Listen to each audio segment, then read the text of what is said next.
bahas olahraga, lifestyle, gaya hidup, wisata,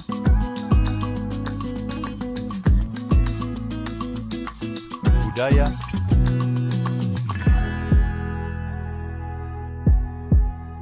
politik dan hukum akan dibahas seru bersama host kece dari Odeng dan co-host tercantik Rida dalam program Pagi Seru Sultan TV. Assalamualaikum warahmatullahi wabarakatuh. Halo pemirsa setia Sultan TV dimanapun Anda berada. Kembali lagi nih ya, hari ini semoga selalu dalam keadaan sehat dan bahagia.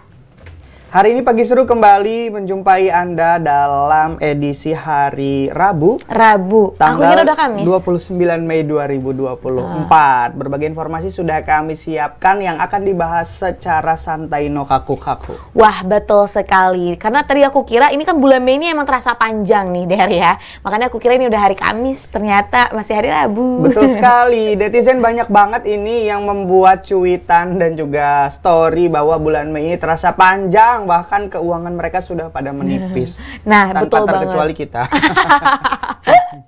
Betul banget. Tapi bagaimanapun ya, tetap kita syukuri, tetap kita nikmati dan jalani. Dan ya semoga kita nanti mungkin di bulan Juni be a rich people mungkin ya. Amin. Ya, dan tentu saja dalam momentum pagi hari ini kita masih bersemangat, namun juga kita tidak lupa untuk mendoakan saudara-saudara kita yang ada di Palestina, terutama yang ada di kamp pengungsian Rafah, yang memang kemarin baru saja dibombardir oleh tentara Zionis ya.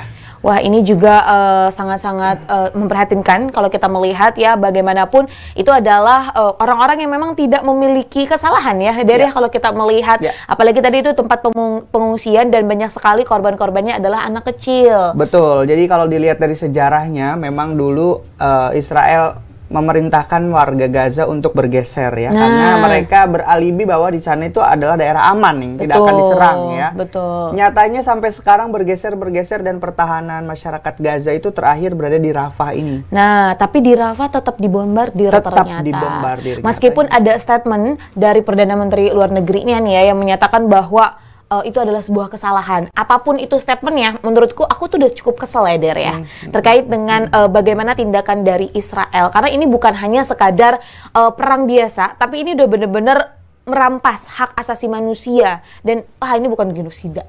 Ya, jadi mereka ini menolak dikatakan genosid, padahal ini jelas-jelas ini memusnahkan ya, suatu kelompok masyarakat tertentu ya untuk ditempati wilayahnya. Dan ini juga perlu kita sorot lebih dalam ya, artinya selaku masyarakat Indonesia banyak sekali produk-produk yang terafiliasi untuk membiayai persenjataan Israel. Betul sekali. Itu ya teman-teman di rumah dan pemirsa juga mungkin udah pada tahu nih ya, Rida. Brand-brand apa aja, dan kita kalau bisa hindari sekaligus kita meningkatkan UMKM di Indonesia juga. Betul sekali. Nah, seiring dengan tadi ya ada bombardir dari Israel nih di Rafah, ini juga akhirnya di media sosial ini ramai nih, Der, terkait dengan postingan ataupun unggahan yang memang disuarakan oleh seluruh masyarakat yang ada di dunia, all eyes on Rafah. Jadi ini adalah sebagai bentuk dukungan kita nih ya, kita tidak menutup mata dari kekejaman Israel terhadap warga-warga Palestina tentunya. Betul sekali, Rida dan juga pemirsa ya, kita doakan semoga ini bisa segera selesai dan kita akan beralih ke informasi selanjutnya yang akan kita bahas. Wah, informasi apa nih, Der? Jadi kemarin itu ada sebuah rumah di daerah Pondok Aren, Tangerang Selatan, geger karena airnya berbau bangkai. Wah, berbau bangkai. Bangkainya kayaknya bukan tikus ataupun hewan-hewan lain ya, dan ternyata setelah dicek di dalam toren airnya itu terdapat sesosok mayat pria. Wah, ini lagi-lagi ya, ini juga ada penemuan mayat yang memang ini kronologisnya belum diketahui ya, Der, sampai saat ini. Jadi memang kalau dilihat dari informasinya, awalnya pria ini tuh izin kepada orang tuanya untuk beli kopi dan jemput keponakan.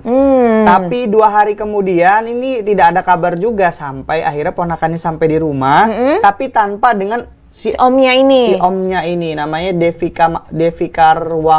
Karmawan.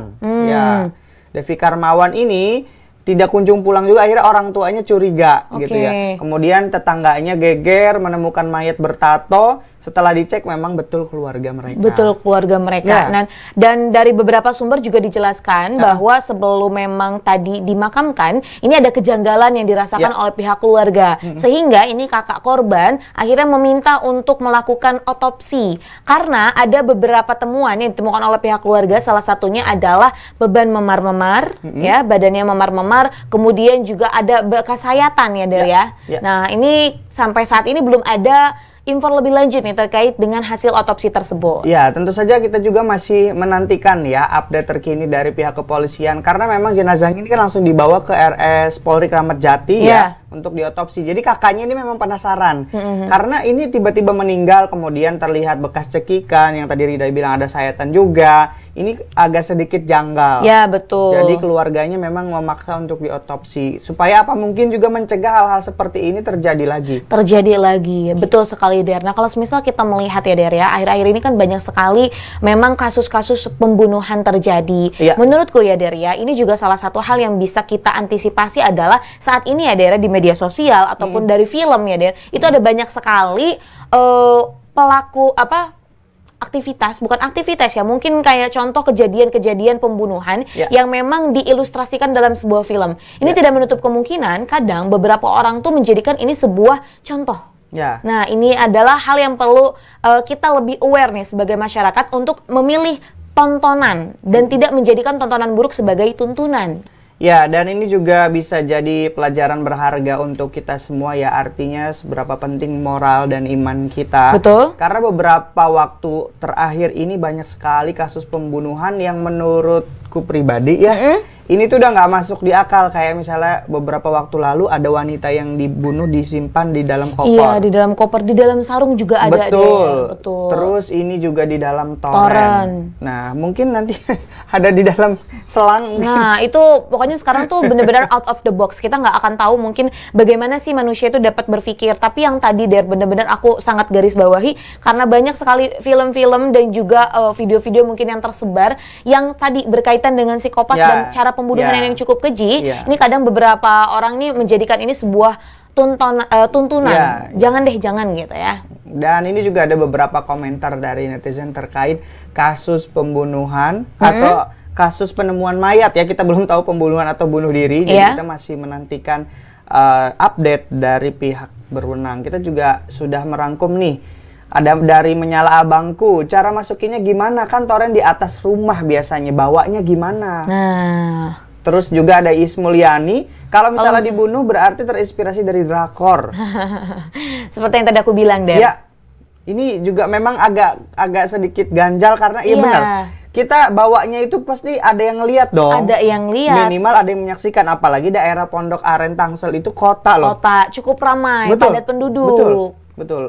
Nah, makanya ini keluarganya sampai sekarang berharap ini bisa segera diselesaikan, dan kita berharap juga sudahilah yang begini-begini ya. Iya, betul sekali. Apalah artinya kita seorang manusia punya hati nurani ya kan, bisa sekeji itu melakukan perbuatan yang menurutku itu sangat jauh dari etika manusia. Betul sekali. Nah, kita juga pilih-pilih ya informasi mungkin ya, agar tadi hal-hal yang buruk nggak kita jadi contoh seperti itu. Betul. Rida dan juga pemirsa, kita beralih ke informasi selanjutnya. Ini masih berita kriminal sebenarnya. Wah, berita kriminal. Ya, tapi ini bukan tentang pembunuhan lagi kan, Der? Bukan. Jadi ini adalah ada pelaku pemalsuan SIM dan juga ijazah, raup omsetnya sampai 30 juta sebulan. Wah, ini untung banget ya kalau misal kita bicara tentang keuntungan, tapi ini sungguh-sungguh hal yang tidak patut untuk dicontoh dan tidak dibenarkan, pemirsa. Betul. Jadi pelaku ini TN berusia 32 tahun dan juga PRA berusia 21 tahun. Ini juga selain memalsukan SIM, ini juga mereka memalsukan KTP, ijazah, dan buku nikah yang beredar di wilayah Jakarta. Oh, jadi pemalsuannya bukan hanya sekadar SIM dan juga ijazah ya, tapi ada banyak administrasi lain yang memang dipalsukan oleh pelaku. Iya, jadi memang mereka ini sudah melakukan perbuatannya sejak Agustus 2023, Rida. 2023. Wah, ini baru terkuak tahun ini ya. Iya. Baru-baru ini. Dan kalau misalnya kita melihat pemirsa dan juga Diari ya, sebenarnya kasus pemalsuan dokumen-dokumen ini bukan kali pertama. Ada banyak sekali kasus-kasus yang melibatkan orang-orang ya yang karena pemalsuan dokumen. Dan ini sebenarnya menjadi salah satu bentuk perhatian ya Der ya. Ada juga kadang Der beberapa statement dari masyarakat yang bilang gini, kalau mau ngurus dokumen aslinya ke pemerintahan ataupun ke pihak-pihak yang memang terkait, itu kadang lama katanya gitu. Belum lagi ada caloknya, belum lagi ada biaya-biaya aneh lainnya yang akhirnya mereka tuh merasa dipersulit. Dan tadi orang-orang yang melihat itu sebagai peluang akhirnya menjadikan sebuah bisnis yang ilegal tentunya pemirsa. Ya, betul seperti yang Rida bilang ya. Jadi kita perlu punya perhatian lebih ya terhadap izin-izin dan pengurusan surat-surat berharga ya. Mungkin kita bisa contoh aplikasi-aplikasi sederhana kayak kita mau naik kereta atau mau naik kapal laut. Jadi kita sudah bisa akses sendiri, urus sendiri tanpa ribet, tanpa ngantri. Nah, itu dan kita bisa urus kapanpun, dimanapun. Ini perlu acuan ya. Jadi ini membahas mengenai surat-surat berharga nih ya Rida. Aku juga sedikit tergelitik sama yang namanya KTP elektronik ya. Jadi kenapa? Dulu kan kita manual, terus KTP elektronik, tapi pada saat kita mengurus berbagai macam izin masih perlu fotokopi. Nah, tanggapanmu itu dia. Gimana tentang itu? Jadi sebenarnya gini loh, kalau menurutku ya emang kita kan mau mengikuti zaman lah gitu ya. Salah satunya adalah kemajuan dari elektronik yang ada. Nah, salah satu hal yang memang diusungkan oleh pemerintah adalah adanya KTP elektronik. Menurutku ketika memang kita KTP-nya sudah elektronik dan tapi urus-urusnya masih harus fotokopi, kayak gimana ya? Aku mikir kalau kok kayak wasting time ya gitu. Agak membuang-buang waktu dan juga membuang-buang kertas. Katanya kita mau untuk safe environment, tapi tetap menggunakan kertas tuh agak jadi satu pertanyaan ya dari menurutku. Baiklah, semoga ini semakin tergerak ya buat pemangku kewenangan dan kebijakan ya. Segera ini dievaluasi dan diperbaiki. Nah, betul sekali. Nah, pemirsa dan juga Dery, tadi sudah 2 berita nih kita ulas, tapi tenang pemirsa, kita masih punya berita yang lainnya. Maka dari itu jangan kemana-mana, tetap bersama kami di Pagi Seru. Membahas olahraga, lifestyle, gaya hidup, wisata,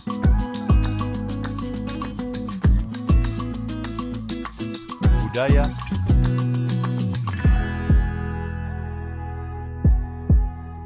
politik dan hukum akan dibahas seru bersama host kece dari Odeng dan co-host tercantik Rida dalam program Pagi Seru Sultan TV.